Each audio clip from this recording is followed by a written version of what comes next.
ورحمۃ اللہ وبرکاتہ۔ الحمد للہ رب العالمین وصلی اللہ علی سید الانبیاء والمرسلین وعلی جمیع الانبیاء والمرسلین وعلی الملائکۃ المقربین وعلی آلہ واصحابہ اجمعین۔ ان اللہ وملائکتہ یصلون علی النبی یا ایہا الذین آمنوا صلوا علیہ وسلموا تسلیما۔ اللہم صلی وسلم وبارک علی حبیبک سیدنا محمد وعلی آلہ واصحابہ اجمعین۔ حضرت تقدس معاب علامہ محمد اسلم جاوید صاحب قبلہ کامل جامع نظامیہ و امام و خطیب مسجد حاضہ دامت برکاتہ العالیہ و جمیع معزز مکرم علماء کرام بزرگان ملت دامت برکاتہ العالیہ، قابل قدر جمیع سامعین کرام حفظہم اللہ تعالی۔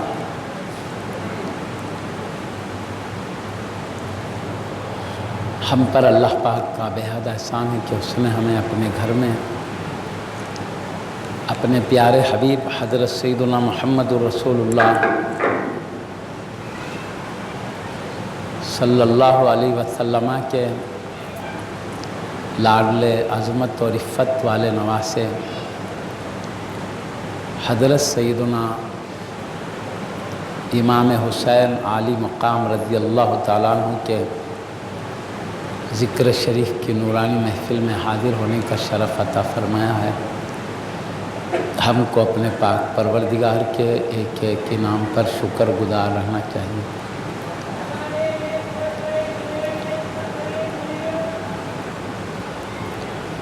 ہم جس عظیم المرتبت ہستی کے ذکر شریف کے لیے جمع ہوئے ہیں، ان کے نام مبارک کو اور ان کی عظمت و شان کو اللہ نے مشرق سے مغرب تک، شمال سے جنوب تک اور زمین سے لے کر عرش الہی تک بلند فرمایا ہے۔ اللہ پاک نے آپ کو انتہائی عظیم خاندان عطا فرمایا، جو تمام خاندانوں میں اعلیٰ خاندان ہے، سب گھرانوں میں اعلیٰ گھرانہ ہے، کیونکہ اللہ کے حبیب صلی اللہ علیہ وسلم نے ارشاد فرمایا، اللہ نے جب مخلوق کو پیدا فرمایا اس کے دو حصے فرمائے۔ اللہ نے عرب کو پیدا فرمایا، عجم کو پیدا فرمایا۔ ان میں جو اعلیٰ ہے اس میں مجھے رکھا، پیارے نبی صلی اللہ علیہ وسلم کا ارشاد ہے۔ پھر عرب کے کئی قبیلے بنائے، تو ان قبیلوں میں جو سب سے اعلیٰ قبیلہ تھا اس میں مجھے پیدا فرمایا۔ پھر اس اعلیٰ قبیلے کے کئی گھرانے فرمائے، تو ان سب گھرانوں میں جو اعلیٰ گھرانہ تھا اس میں مجھے پیدا فرمایا۔ تو آقا صلی اللہ علیہ وسلم فرماتے ہیں، فَأَنَا خَيْرُكُمْ بَيْتًا وَخَيْرُكُمْ نَفْسًا، میں تم سب میں ذات کے اعتبار سے بھی بہتر ہوں اور گھرانے کے اعتبار سے بھی بہتر ہوں۔ تو اس پیارے نبی صلی اللہ علیہ وسلم کے ارشاد سے معلوم ہوتا ہے کہ نبی کا گھرانہ سب گھرانوں میں اعلیٰ ہے، اور جو سب سے اعلیٰ گھرانہ ہے اسی کے شہزادے ہے حضرت سیدنا امام حسین رضی اللہ تعالی عنہ۔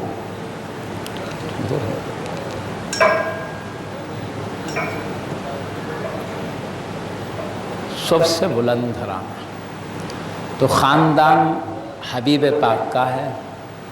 آپ پیارے نبی محمد الرسول اللہ صلی اللہ علیہ وسلم کے نواسے ہیں، اور حبیب صلی اللہ علیہ وسلم کے چچا کے فرزند چچیرے بھائی حضرت سیدنا علی مرتضی حیدر کرار رضی اللہ عنہ کے لخت جگر ہیں۔ خلیفہ رسول اللہ حضرت سیدنا علی مرتضی رضی اللہ عنہ آپ کے ابا جان، جو پیارے نبی کے چچیرے بھائی ہوتے ہیں، یعنی نبی کا جو گھرانہ ہے وہی گھرانہ حضرت سیدنا علی مرتضی رضی اللہ عنہ، انہی کے شہزادے آپ ہیں۔ پھر آپ کی امی جان اللہ کے حبیب صلی اللہ علیہ وسلم کی بیٹی ہیں اور سارے جنتی عورتوں کی سردار ہیں، تو آپ کے ابا جان بھی لاجواب ہیں، آپ کی امی جان بھی لاجواب۔ اس طرح حضرت سیدنا امام حسین رضی اللہ تعالیٰ عنہ خاندان کے اعتبار سے انتہائی اونچے مقام پر فائز ہیں۔ سب سے بڑے گھرانے سے آپ کا تعلق، آپ کے گھرانے سے بڑا گھرانہ کوئی گھرانہ نہیں ہے، اور ذات کے اعتبار سے بھی، یعنی آپ کی ذات مبارک میں ایسے کمالات، ایسے اوصاف جمع ہیں جو تمام خوبیوں کے جامع سب کو جمع کرنے والے، ہر خوبی آپ کی ذات میں شامل ہے، ہر خوبی کے آپ مالک ہیں، تمام جتنے اچھے اوصاف ہو سکتے ہیں وہ سب آپ کی ذات میں موجود ہیں۔ اس طرح بھی آپ بلند مقام رکھتے ہیں، خاندان کے اعتبار سے بھی، اپنی ذاتی شان و جلالت کے اعتبار سے بھی۔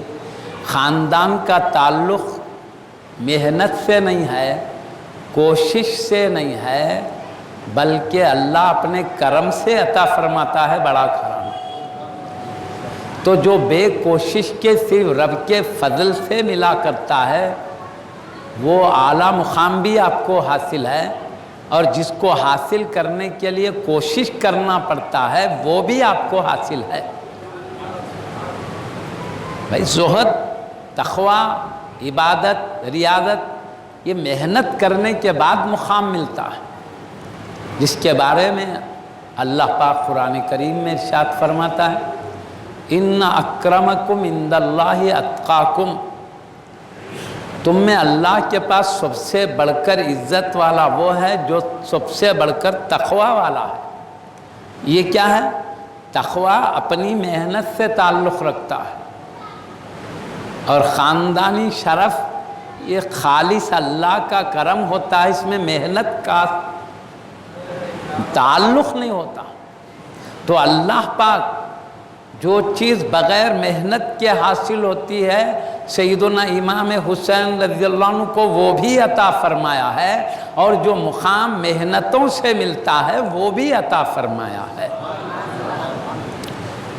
آپ دیکھیے تقریباً 20 حج آپ نے مدینہ منورہ سے مکہ شریف تک پیدل چل کے ادا فرمائے ہیں۔ آپ سمجھ سکتے ہیں اللہ اور اس کے رسول کی کتنی اعلیٰ درجے کی محبت آپ کے قلب میں ہے۔ یہ محبت ہی ہے جو کعبے کی طرف لے جا رہی، کیونکہ کعبہ کو اللہ نے اپنی محبت کا مرکز بنایا ہے، کیونکہ اللہ کو جیسے عام انسان ہے کوئی صورت و جسم میں ظاہر تو نہیں ہوتا دنیا میں، اب اس سے محبت کا اظہار کیسے ہے؟ تو اللہ نے کعبہ کو مرکز بنایا، مجھ سے محبت ہے، میری بارگاہ چاہتے ہو تو کعبہ شریف آؤ۔ تو کعبے کو اپنی محبت کے اظہار کا مرکز بنا دیا، پوری دنیا سے لوگ آتے ہیں۔ کعبہ تو صرف ایک مکان ہے، اصل مقصد رب العالمین کی بارگاہ سے جڑنا مقصد ہے۔ جس نے حجر اسود کو بوسہ دیا گویا اس نے اللہ کو بوسہ دیا، ایسا،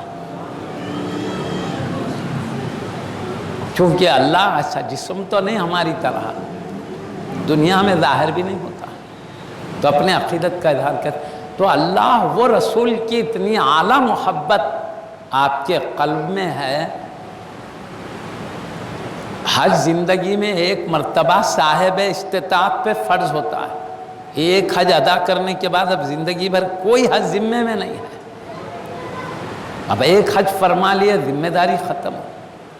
لیکن آپ نے یہ نہیں دیکھا میرے سے فرض ختم ہو گیا ہے، بلکہ آپ کو اللہ کی محبت نے لے گیا ہے کعبہ شریف کی طرف۔ چلو ہوائی جہاز میں اڑ کے گھنٹہ بھر میں پہنچ گئے مدینہ سے مکہ، ایسا نہیں ہے۔ ریل کار میں ایسا نہیں ہے، آرام سے چلے گئے۔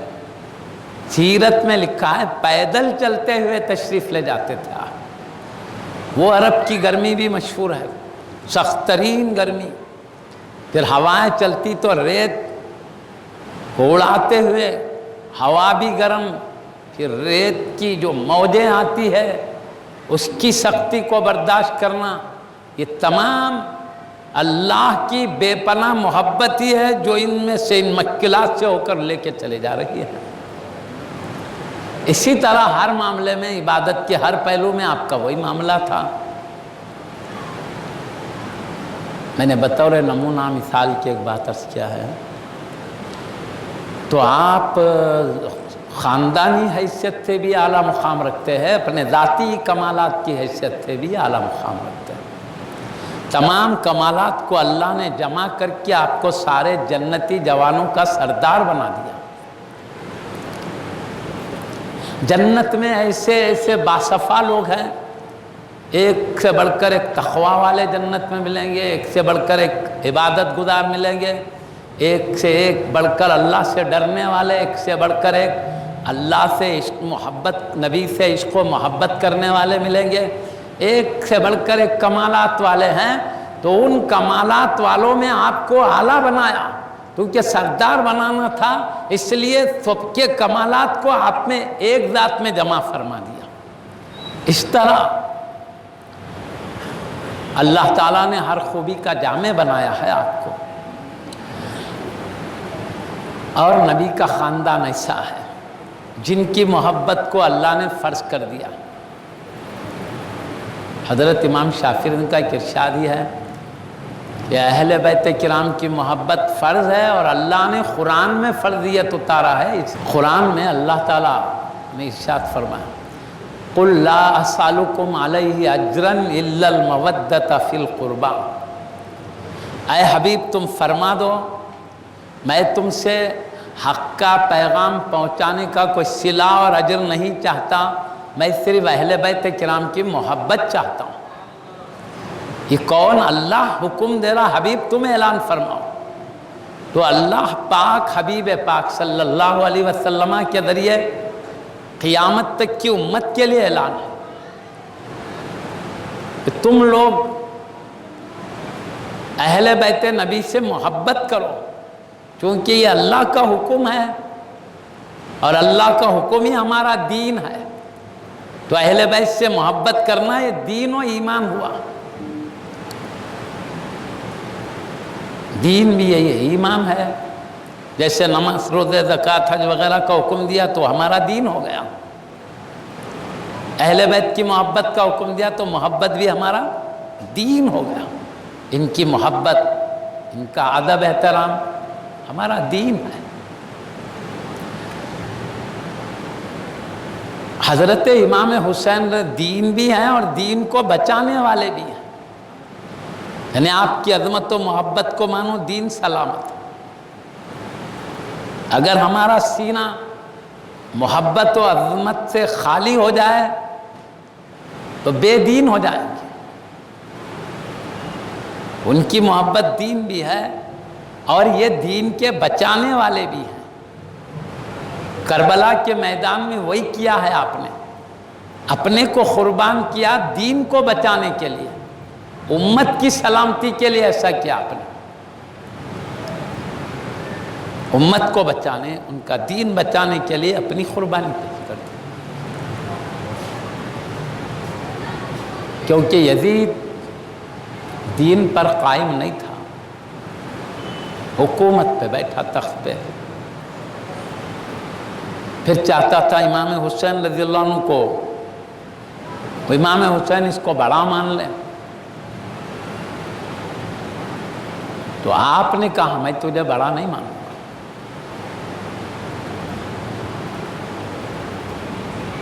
تو یہ ڈر ہو گیا کہ اب ایک بڑی فوج کو بھیجے حضرت کے خلاف طاقت کے زور سے بڑا منوانے کے لیے.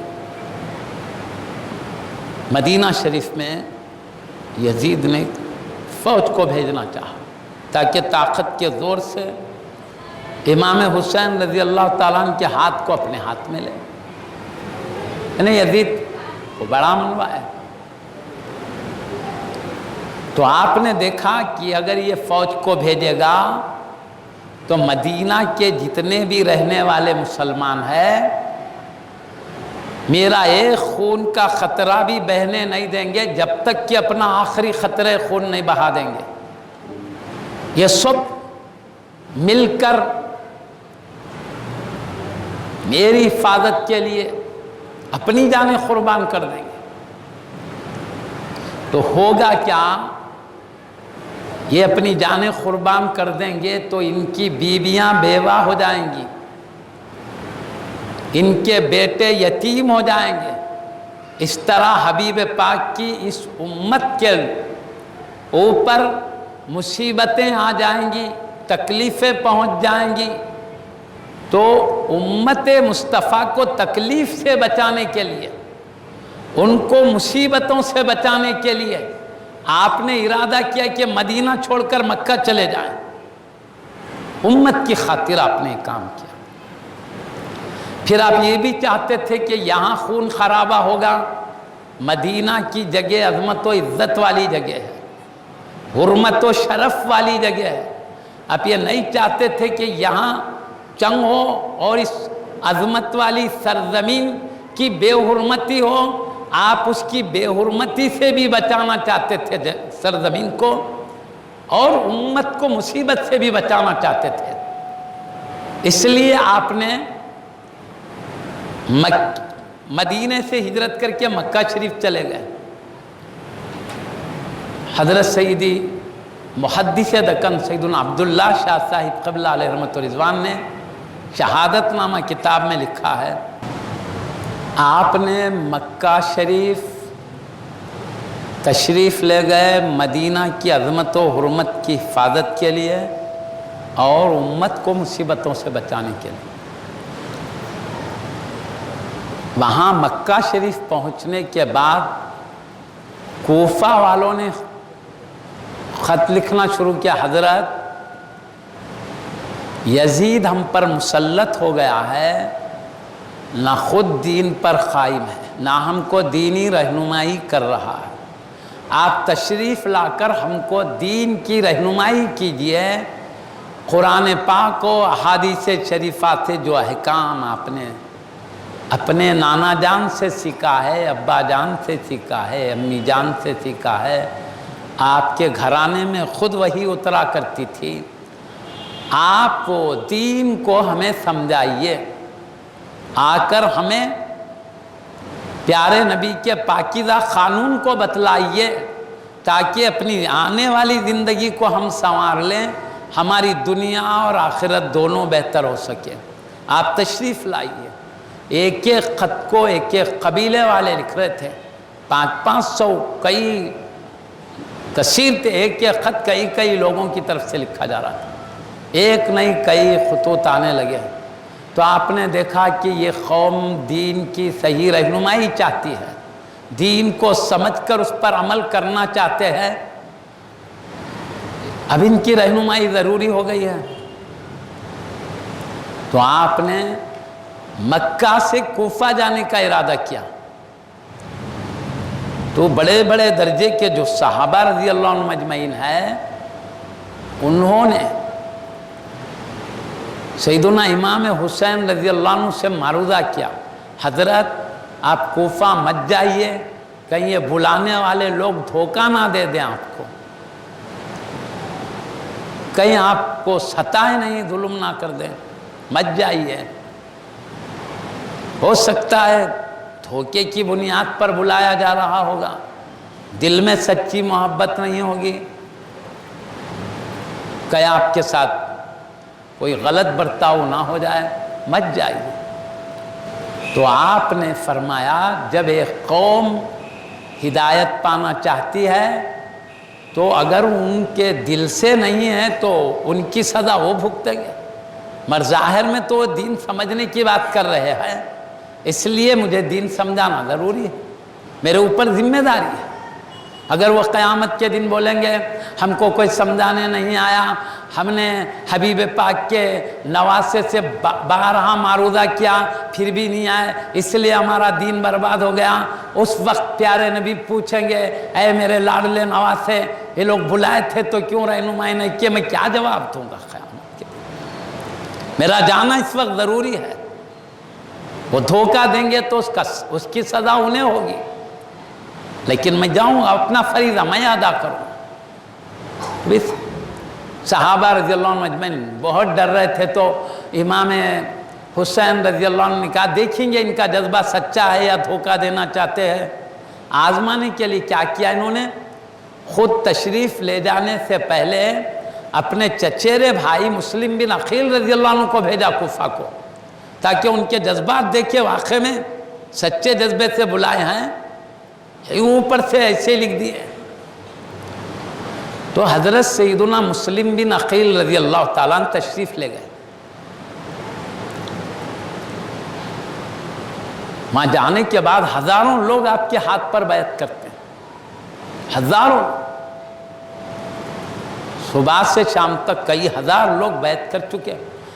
امام مسلم بن عقیل رضی اللہ عنہ کے ہاتھ میں ہاتھ رکھ کر امام حسین رضی اللہ عنہ کی غلامی کا وعدہ کر رہے تھے وہ لوگ، ہزاروں لوگ۔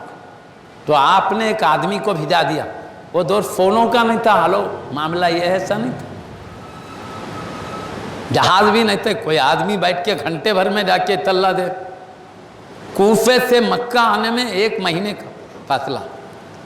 حضرت قبلہ تشریف لا رہے، نعرہ تکبیر سے استقبال کر، نعرہ تکبیر، نعرہ رسالت، یا حسین، نعرہ حسین۔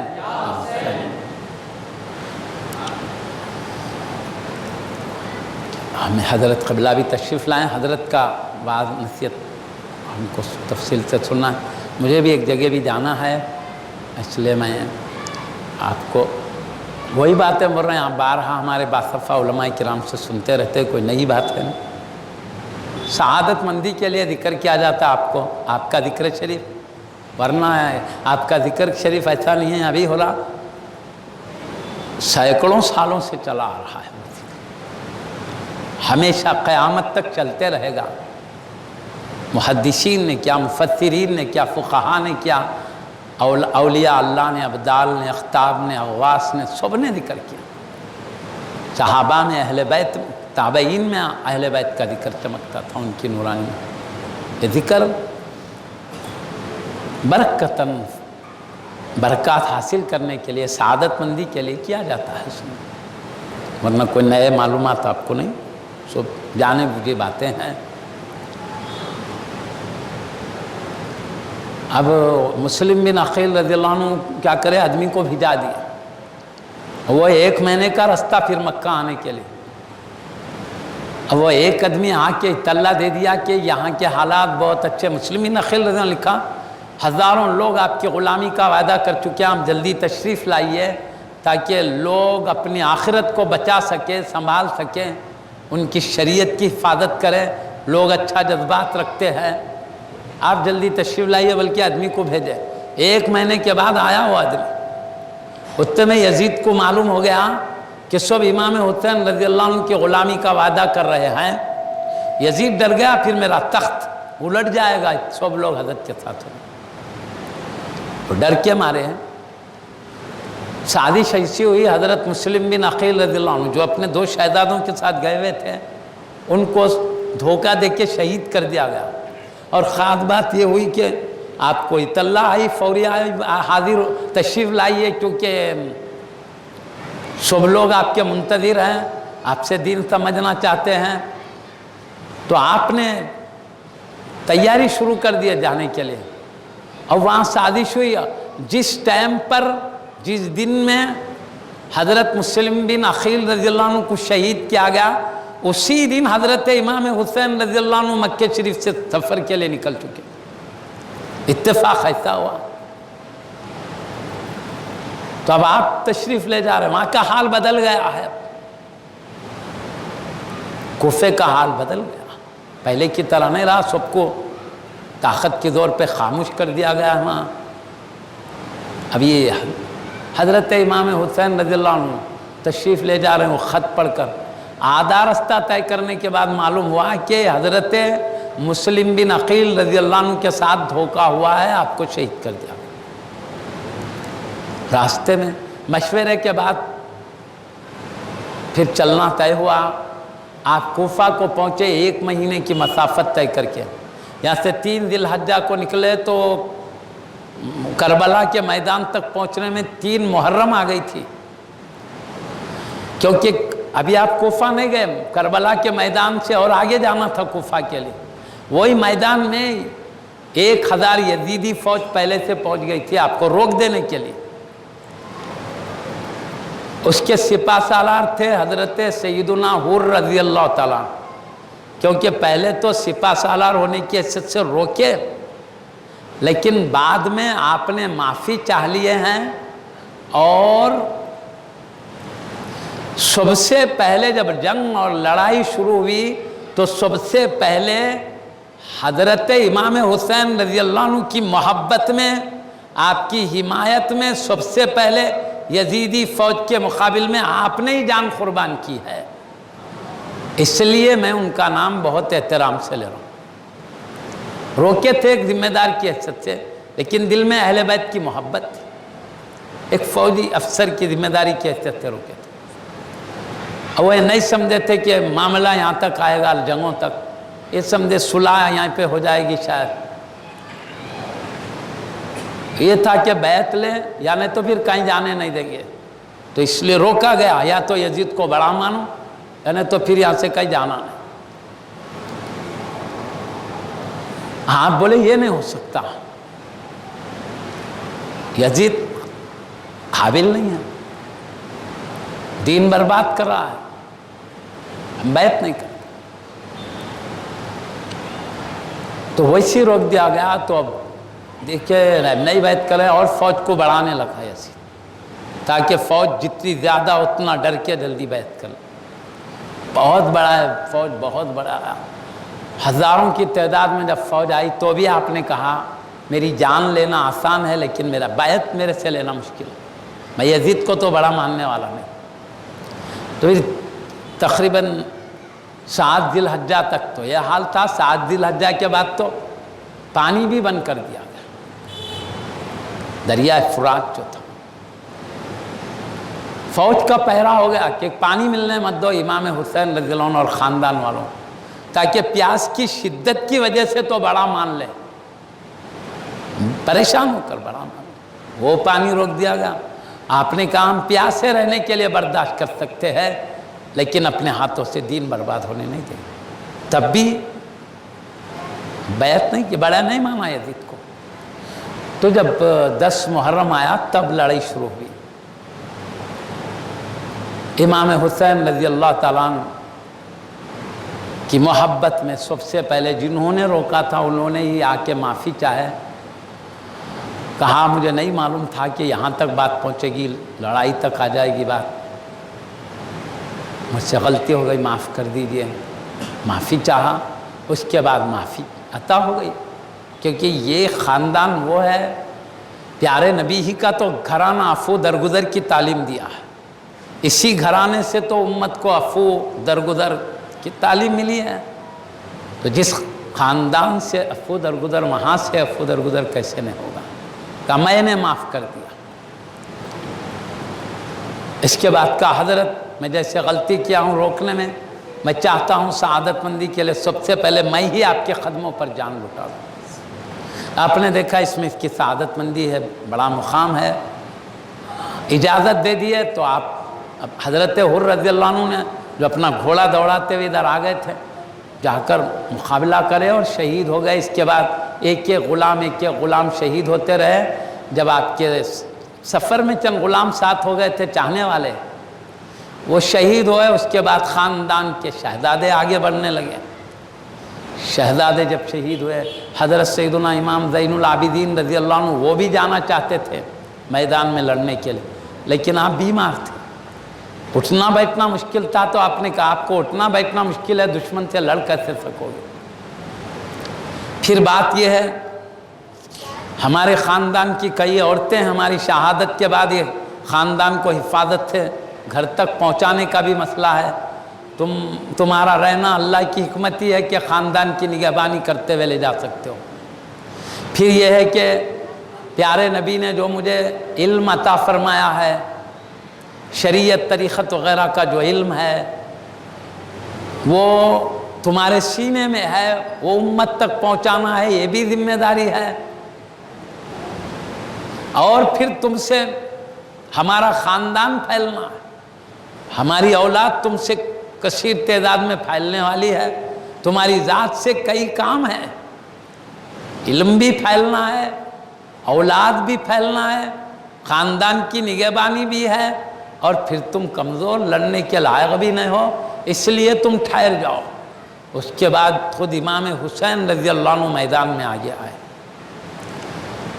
آ کے جتنا سمجھانا تھا سمجھائے، بولے ابھی بھی موقع ہے، تم معافی چاہو، ہم معاف کرنے کے لیے تیار ہے، میں سفارش کروں گا تمہاری رب کے دربار میں، اب تک جو کچھ قصور ہوا معاف کرنے کی۔ بہت نصیحت کی، سنگ دل قوم تھی، سیاہ دل ہو چکا تھا، کوئی نصیحت ماننے تیار نہیں۔ تو آپ نے کہا کم سے کم سمجھو کس کو شہید کرنا چاہتے ہو؟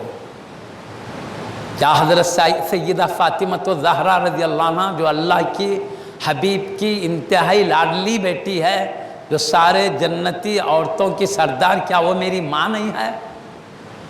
کیا میں خلیفہ رسول اللہ امیر المومنین یہ مرتضیٰ حیدر کرار رضی اللہ عنہ کا شہزادہ نہیں ہوں؟ کیا نبیوں کے سلطان و امام میرے نانا جان نہیں ہے؟ تم کس کو شہید کرنا چاہتے ہو سوچو، اور ناحق محشر کے میدان میں کیا جواب دو گے؟ اپنے آپ کی حفاظت کرو، نصیحت کی ہے کافی۔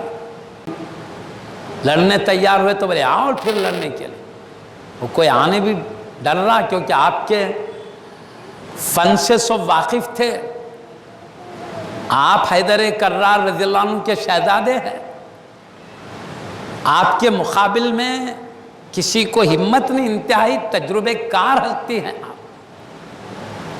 اس فن کے انتہائی اونچے مقام پر فائز ہیں، اس لیے کسی کی ہمت نہیں ہو رہی تھی قریب آنے کے لیے۔ آپ خود یزید فوج میں گھسے اور تلوار لے کر چلانے لگے تو جدھر گزر جاتے ادھر ناچے پڑ جاتے تھے، جدھر سے پلٹتے ادھر ناچے پڑ جاتے، کسی کی ہمت نہیں تھی کہ قریب ٹک سکے۔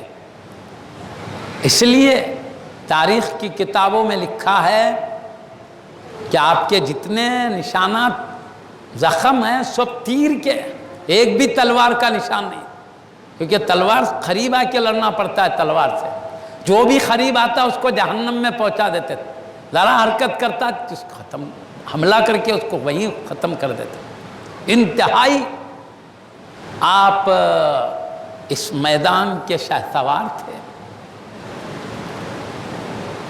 اس لیے دور دور سے جو تیر چلا رہے تھے انہی تیروں کے زخم کی وجہ سے آپ کے بدن سے جو خون رسنے لگا، وہ سب خون جب بہہ گیا تو آپ زمین پر گر پڑے گھوڑے سے، تب شمر لعین آ کر آپ کے سینے پر بیٹھا، بیٹھ کر آپ کو شہید کرنا چاہا۔